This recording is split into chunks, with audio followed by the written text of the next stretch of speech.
Hello. Thank you. On behalf of the American Resident Project, sponsored by WellPoint, we're very happy to be here. Special thanks to the Pre-Health Student Alliance for putting all this together. It's pretty amazing that this is going on for the past couple days. So, we are here to talk about medicine, talk about our experiences in medical training, talk about what the American Resident Project is, and then also make sure we field some questions in the end if you guys are cool with that. So, how we're going to start this is we thought it'd be good to maybe introduce ourselves a little bit. And then after that, we'll talk about some defining moments and go forth. So I'll start while I have my finger on this button here. My name is Dr. Brian Secemsky. Patients usually call me Brian or Dr. Brian, Dr. S, just because my last name is so ridiculous. But I am a second-year resident at UCSF Medical Center. I'm training in internal medicine, which essentially is general adult medicine, both in the hospital and outside of the hospital. Within medicine, my interests, I really enjoy the clinical aspect of training and practicing. I anticipate treating patients all my life. Beyond that, I really enjoy writing about medicine, and I've been doing that for a couple of years. I'm sure I'll talk about that later on. I guess, I don't know, this is what we do in the hospital outside of medicine. I enjoy music. You could find me in most music festivals in San Francisco when I'm not working. And I also enjoy playing music a lot with my buddies at my place. So that is me. Zach? Hi, everyone. My name is Zach Permutt. I am a chief resident at UCSD, which means that I did my internal medicine residency like Brian and signed up for 1 year after that to be a part of the residency training program, teach the other residents, and get to see some other aspects of medicine like administration that I didn't get to see as a resident. I'm from Northern California, grew up in Santa Rosa, went to college at UCLA, then went to medical school in the Midwest at WashU in St. Louis. I say it's my time abroad because I was a California kid up until that point. And then moved back to San Diego to do residency at UCSD, where I decided to stay on for a little extra time. In my spare time, I like to surf, try to take advantage of the San Diego weather, and I enjoy cooking and also play music, and sometimes can fit that into my busy schedule. So. Hi, everyone. My name is Aaron Stupple. I'm like Zach, I'm a second-year resident, so 2 years after medical school, and I work at a hospital in Boston called Beth Israel Deaconess Medical Center. And if any of you get a chance to come across the book House, it was written by a resident who worked at that same hospital. So I grew up in the woods of upstate New York. It's a rural area, and my parents were potters, and they were pretty horrified that my older brother decided to become a doctor. In medical, I was pre-med in college myself, but kind of became disillusioned with the path and thought that, I just had a really strong save the world streak and really wanted to reach people and change lives, and I went into teaching. And I did that for 5 years, and it was an amazing experience, but I kind of realized that to change lives and shape lives and reach people, as a teacher, your hands are kind of tied because, if you want to have a big impact, you need a lot of training. You need to really earn that trust. And so I understood the role of this one-on-one relationship as a doctor to be a path for that. So I went to med school after that, and basically that's how I found myself here when it's all said and done. So that's my personal story. I guess interests that I have from the Northeast, I like to do a lot of skiing in my spare time and do some reading and spending time with family. We like that too. We like family as well. Good, so now I know a little about us. And I thought the next thing we should do is maybe talk about some defining moments within medical training. What I'd like to talk about is kind of my push into medicine, as well as kind of the opportunities beyond clinical training that you guys should be aware of.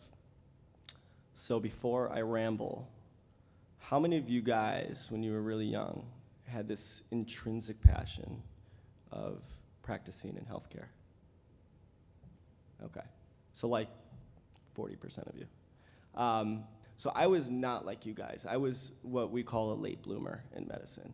I was in a family, I am currently in a family of physicians, like Zach actually.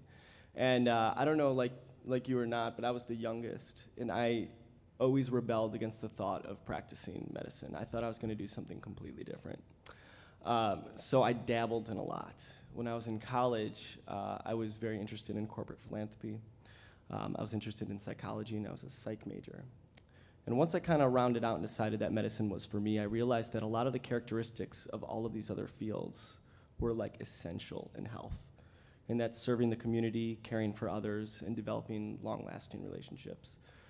Obviously, I had a little interest in how the human body worked, and that helped. But I think the lesson there is if you have this passion in the beginning for medicine, I think that's excellent. And I think that already puts you at a head start, that you know what you want to do and you find out early how to do it.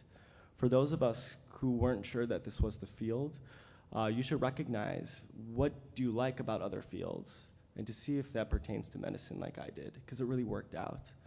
And really what I learned is you don't need to have that initial passion to find success and happiness in medicine. And I haven't looked back. I had no regrets. So that's the first one. The second thing I wanted to talk about was my experience beyond clinical medicine. So, and this is actually what I love and kind of how our conversations kind of, I'm assuming what we all love up here about medicine, is the ability to treat patients but also explore different projects within medicine. And what came to me was writing. I've always liked to write. I always, back in the day, I always used to write little essays, and I played music and wrote music before medical school. But I never knew that medical writing was for me until I came to San Francisco after medical school. And at that point, I had an opportunity to write an article about medicine, and I wrote about fish oil. I don't know why I did that, but I guess I was interested in fish oil at the time. For the Huffington Post, which got picked up nationally. And from then on, I was able to really easily write about medicine to different media outlets and also different trade journals as well within medicine. And by easily, I mean it's a hard road, but I was able to do it, and I had the opportunity. And I guess that's the other thing I wanted to like say to you guys, is that you will find so many opportunities beyond just clinical training within medicine, and you could integrate your other interests within clinical medicine, whether it be writing, business, administration, public health, law. If you're interested in medicine, you could combine these things with your medical career. And I think that's what's keeping me so excited, is the idea that I could be treating patients and be doing these other side projects as well and put that all into one career. It keeps me going. So I think that's it for me. What about you, Zach? So my path to medicine, similarly to Brian, was not a direct path. I come from a line of doctors. My dad and great uncle were all physicians, and they tell stories of being 5 years old and knowing that they were going to be a doctor, reading a book or seeing a movie. I certainly liked going to see what my dad did at work, but I did not think that it was going to be what I did.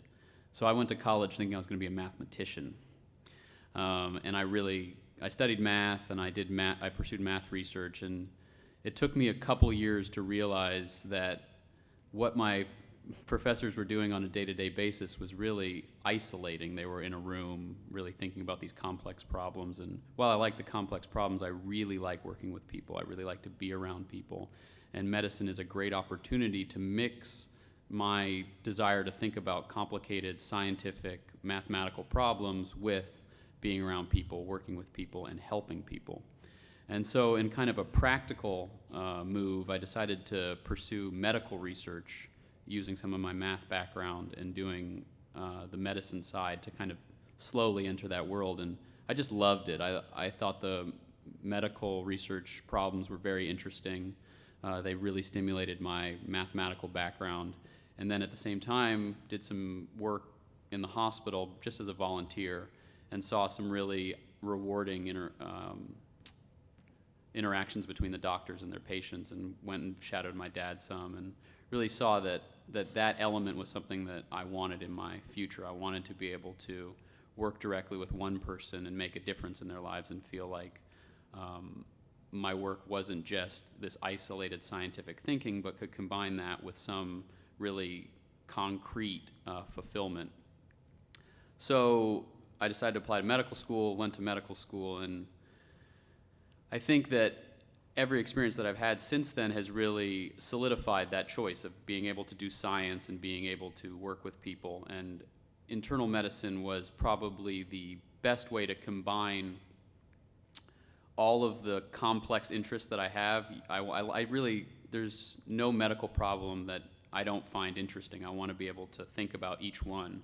And so when I did something like plastic surgery or a very specific rotation, I kept thinking to myself, well, I want to be able to look at all of the problems with this patient. And internal medicine is the place where you can really do that. And you really feel like you are their primary provider, but you really feel like you're the person that's in charge of their care. And so that's what drew me to internal medicine.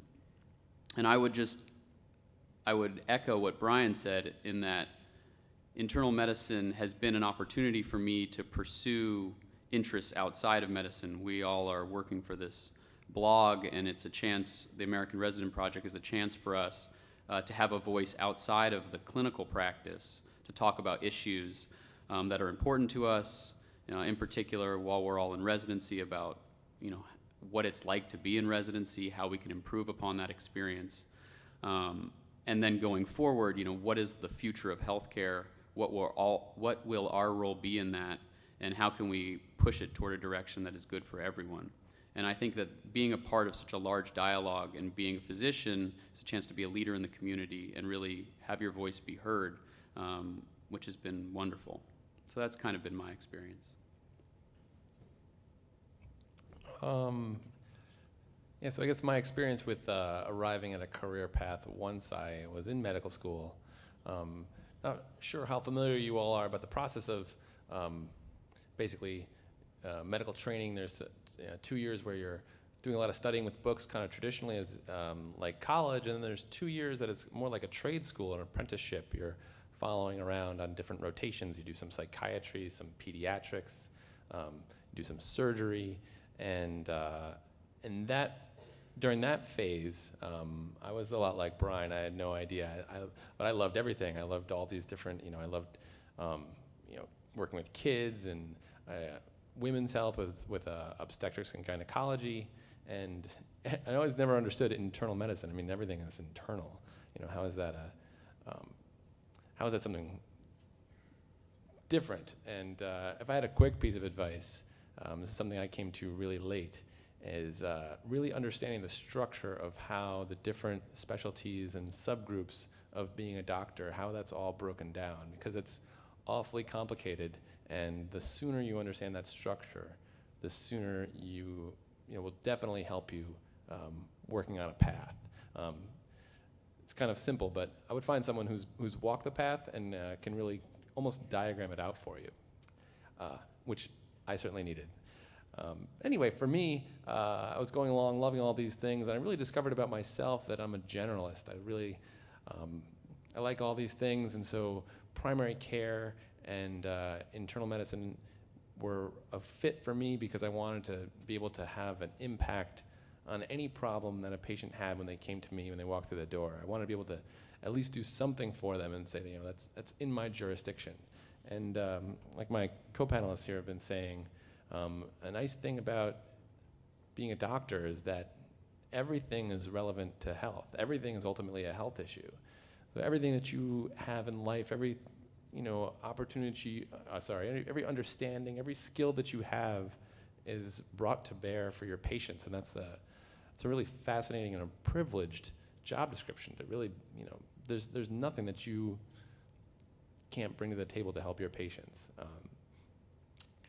So I still had this really, I had a really strong save the world streak in me personally which brought me to teaching, and that persisted in medicine. And healthcare is a funny place to work when you have a save the world mentality. If you look on the news, there's a lot of doom and gloom out there for good reason. concerned about our nation's solvency. There's a lot of very upset people. We spend a lot of money. We don't get much healthier for all that money we spend. We get a lot of nice, very big hospitals, and there's a lot of nice ads on TV. The position of physicians in society is certainly in question. It's not what it used to be.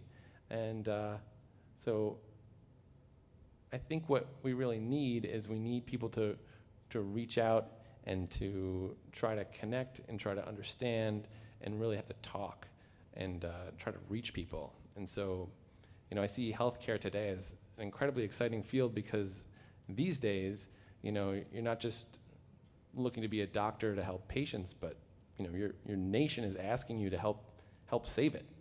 And it's a really exciting feature of the American Resident Project is that we need to have a conversation. We need to talk about ideas. We need to look at the bigger picture. And residency is interesting because we know this bigger picture is going on, but there's not a lot of time spent actually talking about these issues. There's a lot of time spent about looking at symptoms and matching up with disease and matching up with treatments. But it's rare that we put our heads up and look around and say, what can we do to do things differently? So really here hoping that the next generation of physicians keeps an eye on the bigger picture and keeps talking with each other and with patients and tries new things. That's all I have to say about that. I really liked what you had to say there. I feel very good about what you said. It was very powerful. And I think actually, Aaron makes a great point, and it's a good transition because it's kind of why we're here today. We all have these unique stories of how we got here, what we want to do, but really our shared interest is exactly what you're saying, Aaron, and that's wanting to improve healthcare on a broader scale, our interest in the future of healthcare, and that's kind of what gravitated us towards the American Resident Project. So last time, I'm going to have you raise your hands, but how many of you guys in your pre-medical classes engage in conversation about how healthcare is delivered and your role in healthcare? I'm actually quite impressed. I was expecting a lot fewer. Because in my experience, I don't know about you guys, but we rarely talked about this stuff. And it's less obvious to think about this, but also, Aaron, you mentioned it, and it was quite correct, is that we rarely had this conversation throughout training and residency, medical school. There just really was not enough time to put it all together. And I think that's what got us involved in the American Resident Project. It's a platform to engage in conversation with everybody, from pre-medical students to healthcare leaders, about where we're at in our healthcare, in the future of healthcare, and how we could better it on a broader scale. So how we do this is through a couple different ways. We have an online presence. Us three here, we write for the American Resident Project as fellows, which Zach hopefully could give us some insight in a little bit about. But also online, the anticipation will be that we'll have a community to really engage and have a conversation about really any issue within medicine, both with ourselves and also with healthcare leaders who will give their thoughts as well.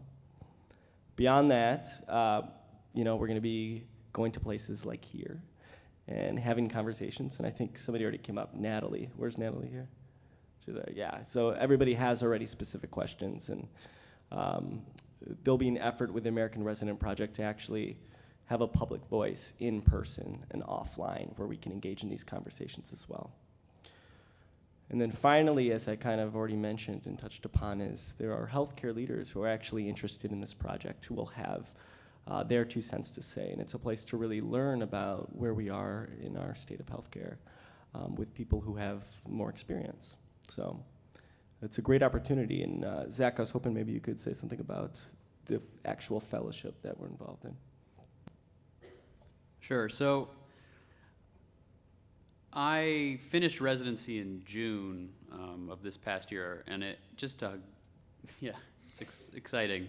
But to really reflect on how I'm 29 years old, and it wasn't until June when I finished that I really had like a large moment to sit back and think about everything that I'd been through. And a lot of you guys, it sounds like you already have had chances for reflection in how you want to be involved with medicine in the future and involved with these larger discussions. But for me, I was put in charge of a grand rounds lecture for an hour as a chief resident. And that was my first chance to sit down in a room and say, like, what is the most important thing in medicine to me right now? What do I want to talk about? And I thought it was pretty interesting that it took so long for me to have that opportunity. So I would just give you a quick bit of advice, and that is try to take moments to reflect on what you're doing as you go along, because it's not built into the process. You're going to be working many, many hours, both as a medical student and as a resident, and you can't lose sight of where you want to end up after it's all done. You know, what things are most important to you, what you have to say about the larger issues like the cost of healthcare that we hear about every day in the news. So after I gave that talk, I heard about the American Resident Project and thought this was a great place for me to have those reflections in a more public forum and integrate them into a larger discussion with people like Aaron and Brian, who also are thinking about these things.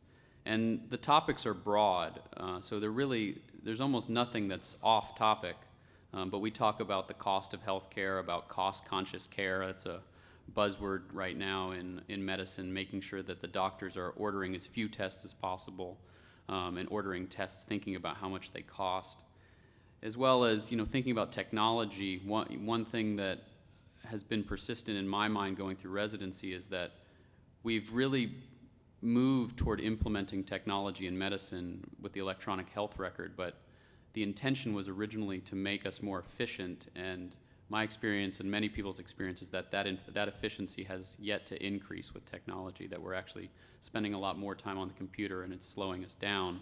So I think that is to come, but that's something that I've been thinking about quite a bit. In addition to that, just kind of the daily life of a young physician, what it's like to be a resident, what it's like to be a fellow or chief resident or a young attending. These kind of descriptions are something that we don't hear about very often, mainly because of how busy everyone is. But these are blog posts that you'll be seeing about what our life is like and what we get to be a part of and what can be frustrating to us. So it's a very diverse conversation, and it mainly brings together a lot of young physicians whose voice, I think, is very integral to the discussion as a whole, but have yet to really be a part of that discussion. There we go. So again, just banging on my generalist tambourine. And one thing I've noticed, I was most impressed with when I started medical school is how constricting, how narrowing things are. When you start off, there's all these diverse elements of health. There's questions about the difference between treatment and healing. There's really interesting stuff about the humanities in medicine and how how things like the context of care shapes how people respond. There's all sorts of stuff about how different placebo effects, how different treatments can work just because a doctor is there giving someone attention and kindness. And then as you journey into the fray, things just start to narrow straight down, and it's about biochemistry, and it's about physiology and pharmacology and presenting a patient on rounds, and these other things just don't have time. They don't fit in the mix. And like we were talking about before, if we're trying to change a healthcare system that represents almost 20% of our economy, we need to think bigger, and we need to have some new ideas. And so when you are in medical school, I don't know if you've heard this phrase, it gets trite pretty quickly, but I'm going to throw it out there. You can't wait for this? It's like drinking from a fire hose. And it's such a great analogy that it felt really good to say, too. But you can imagine that, right? You can't focus on a lot else. Like, you've got to drink from that fire hose, and that commands all of your attention. And that's a theme that doesn't quit. That fire hose does not stop medical school, residency, the first few years out of residency. So you're talking 8-10 years before you can finally start to look around and say, hey, maybe we could do this differently. And I tell you, 10 years in, you kind of decide this is how I'm doing it. And it starts to look a lot like how everybody else did it. So how do you go through your training and keep engagement with these other ideas? Because if you don't stay engaged, you decide that they're not important. It just happens. It's a cultural thing. And so I've found basically it's trying to manage your communication channels. It's trying to stay connected with the conversation. And so the way that the American Resident Project works, it's really, there's two active features of it right now. It's engaging with the website. And so, you can have the info for the website, but it's American Resident Project. You can Google that. It's by WellPoint. And there's also a Twitter feed. It's AMRESPROJ if you're into Twitter. And these are great things to take a look at now. Because the earlier you start, the better. To try to just keep a broad sense of information channels. And the idea is that we're going to try to keep the conversation going on this website with some blogging, sharing thoughts from the other residents that are involved, and like Zach said, some other leaders in healthcare. And it's just a way to just kind of stay informed, and you very easily might find something that really strikes a chord, and you find that that really resonates with you as an issue. That issue might not be supported in your traditional medical education. I mean, I'll go out on a limb here and say it almost definitely won't be supported by the curriculum. So it's a great way to keep your interest alive and find out what new interests are, and a way to engage and make a difference. All right, so you've heard about us, what we do, our defining moments in residency and training, and then some information about what we do with regard to the American Resident Project. So you've heard us babble on for quite some time, which I appreciate, thank you. So now, hopefully we could field some questions from you guys. And Gulraj, if you don't mind coming up here and slanging us some questions so we can answer, be great. Thank you guys for sharing your experiences and thoughts. Now I have a few questions that the people have asked. So one of the first is, what do you anticipate will be the biggest changes in healthcare over the next 10 years? I'll give this one a shot. So the question is, what do we anticipate to be the biggest changes in healthcare over the next 10 years? So this is a very big question, one that's on the front news, it seems like almost every day, at least with respect to Obamacare. But I'm going to shy away from that for a second and talk about something that I think we've discussed as a country, but we haven't seen actually happen yet, and that is that currently most of the medical care that we provide is done in the hospital, and in the future there's a big push to get it more out of the hospital in the clinics. And there's been this talk of primary care shortage, that we're going to need primary care doctors for all these patients that we're insuring, and that we're going to need outpatient centers that are built to keep them out of the hospital. And I think in the next 10 years, that's going to be a huge shift. We're going to need to create more primary care doctors. We're going to need to create a more robust outpatient care setup in the United States, and then work to integrate that care from the hospital out into the outpatient community, so that the patients aren't returning to the hospital, and that we're actually decreasing our costs and integrating our care across the whole spectrum. So I think that's one of the major shifts in kind of the landscape of medicine. There's, it seems like almost every topic there's a projection for the way that it should go, the way that we hope to have it go. These are some of the things that come up in the American Resident Project, so if you keep an eye on the post there, you'll see what are the young physicians' perspective on the direction of healthcare costs, of outpatient versus inpatient care, integrating care, patient-centered care, all of these things as we push to improve our medical system to be less expensive and more efficient. So I think that's some of the directions that we see. Thank you. So the next question, what are some challenges unique to the internal medicine, And how does the specialty differ from other specialties? I'll take this one. The thing about internal medicine, which again is general adult medicine, both inpatient and outpatient, inpatient meaning in the hospital, outpatient meaning in the clinics. There's a saying that in internal medicine, you need to know a little about a lot. But what it really comes down to is you need to be a mini expert in most fields. It's not just a little.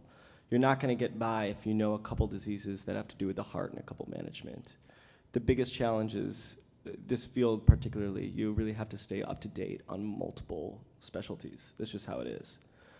Especially now how we are kind of the gatekeepers. We are becoming the gatekeepers of medicine, the primary care and internal medicine primary care physicians, is that we really need to stay on top of the newest technology, newest treatments, newest guidelines in order to better stratify when a patient needs to be seen by a specialist.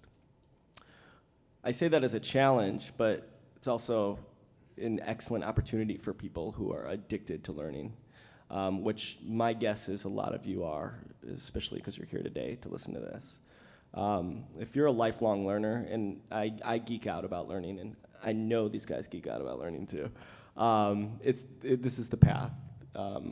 Internal medicine is like the ultimate library of knowledge within medicine. So it's also very gratifying, but you just need to stay on top of your game.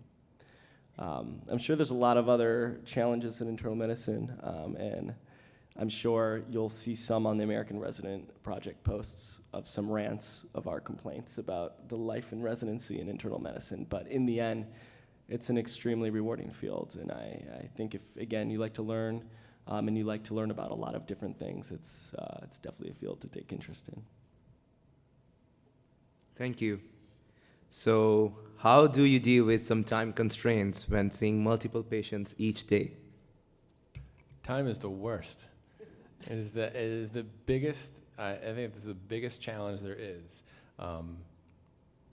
Certainly in the residency stage of things, as a resident, you just, there's more and more people and less time and a million things to do. And I developed in the early on, I'm not the fastest guy. I'm not the most organized guy either. And early on, I made this commitment that no matter what was going to happen, I owed it to each patient to find out what they needed. And so the only way you can find out what a person needs is you have to shut up and listen to them. And it became my, there's never enough time, but at least I could feel comfortable that I'd found out what some of the patients I had needed, and I gave them a chance. And so that was, everyone, it doesn't, you don't have to be a doctor before you come up with the time constraints. The fire hose puts you in a rush right off the bat. And so, there's that balance to work with. But to find get yourself comfortable, that's what I did. I really just focused on making sure I gave enough time to listen, and I dealt with what was really important. I want to go off something on that, Aaron, if I may. I think another huge concept that you're going to learn in medical training is the concept of triage. And that's dealing with the things that are most acute now and are most important to your patients, and holding off other conversations and treatments for what's more appropriate later on in the day. I think an awful example, because I don't think there's really any good examples on this, but if you're going into the emergency department and you have to admit multiple people at the same time, and there's an old man just clutching his chest, you're going to go to that guy first before you're going to go to the 20-something-year-old female who's, licking on some ice cream in here because she stubbed her toe. Awful. This is an awful example. But it proves the point that you really learn, and this takes practice on, you have so many variables throughout the day, and you really need to put it together. It's almost like a logic problem. And you gain that ability pretty early on, even in medical school, to triage what's most important first. Thank you.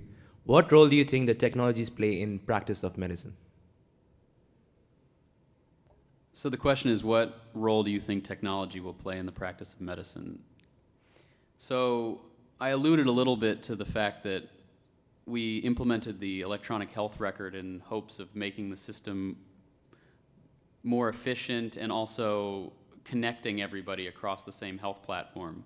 We've seen obviously that there are health records that are not synced with each other, so that particular dream is still a dream. And as far as the efficiency goes, there's been some pretty illuminating studies recently. There was one at Johns Hopkins that looked at how interns spend their time. So, interns are it'll be the busiest year of your future if you're a medical provider. And they did an observational study where someone went around and documented how they spent each hour of their day. And it turned out that they spent 40% of their time on the computer.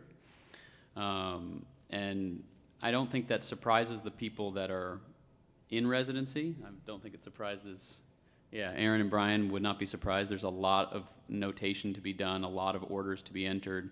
But the trade-off is that the amount of time spent with the patient was about 13%, I believe, which is extremely small. And so these computers, with the promise of making us, provide better care, provide more efficient care, somehow have pulled us away from the task of being with that patient, talking over what's going on with the patient, and actually directly interacting with the patient.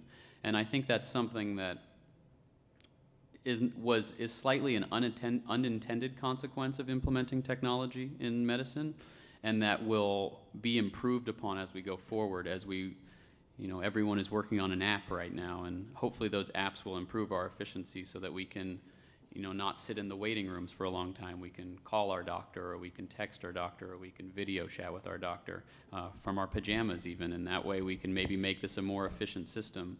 But right now, we're not there yet, and so I think that's something we have to look forward to. I'll just say quickly, another piece of interesting research shows that health outcomes, how things that cause people to die younger than they should, so early mortality, preventable early mortality, having the best healthcare and the best doctor only has a 10% impact. But behavior and lifestyle has a 40% impact. So whether somebody smokes or not is a much more important feature than whether or not they have a great doctor. But we don't have a lot of interventions for things like shaping behavior. We're really good at matching up medicines, but how do we get someone to stop smoking? And I think when you think about technology, you think about that 40% chunk. There's good technology and there's bad technology. There's technology that does great and then we should keep it, and there's technology that doesn't do so good. And ferreting out the difference is going to be a major challenge. And I really think your generation of physicians will be able to apply the smartphones in your hands to affect behavior change that can target this 40% chunk. I mean, that could just revolutionize health in this country.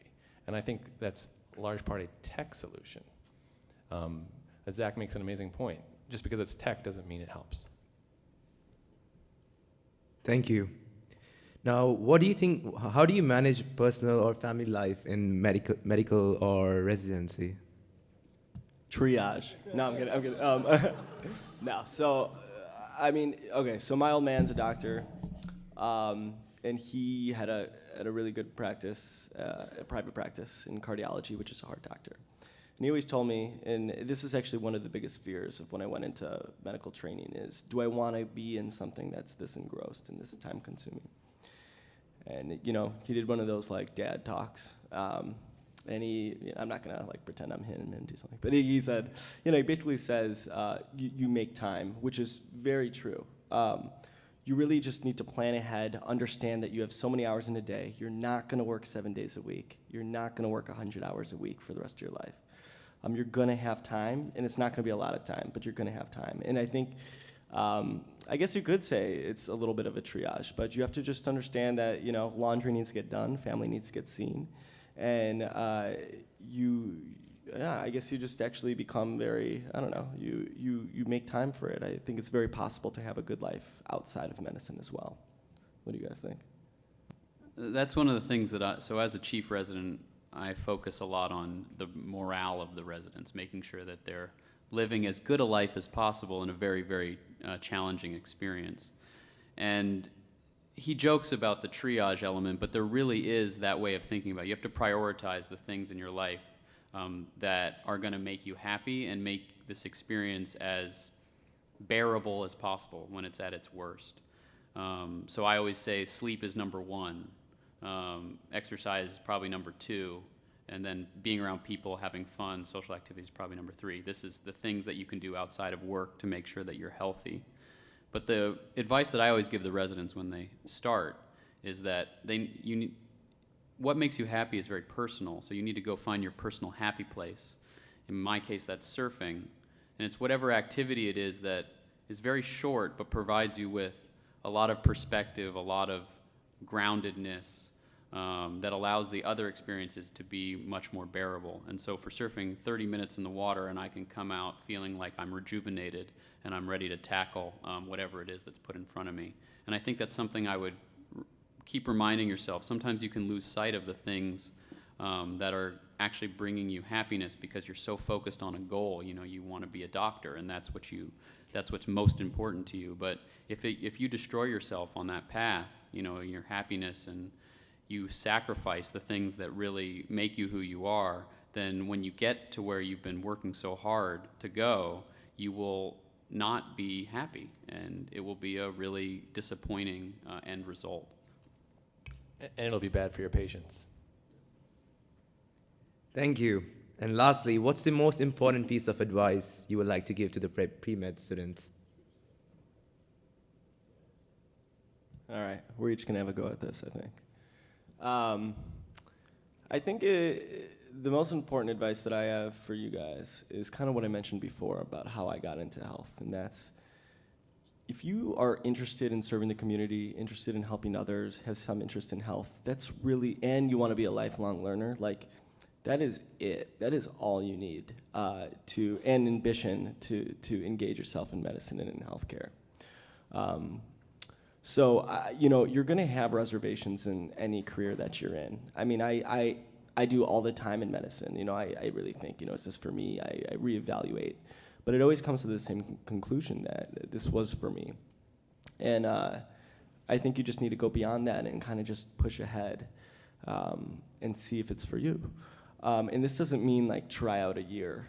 And that's not what medicine is about, to try a year of medical school and see if this is for you. This is actually to really put your head down and get to work and see, you know, finish medical school or finish nursing school or finish whatever and really get some experience in the field to make that judgment, because it's really an exceptional field to be in.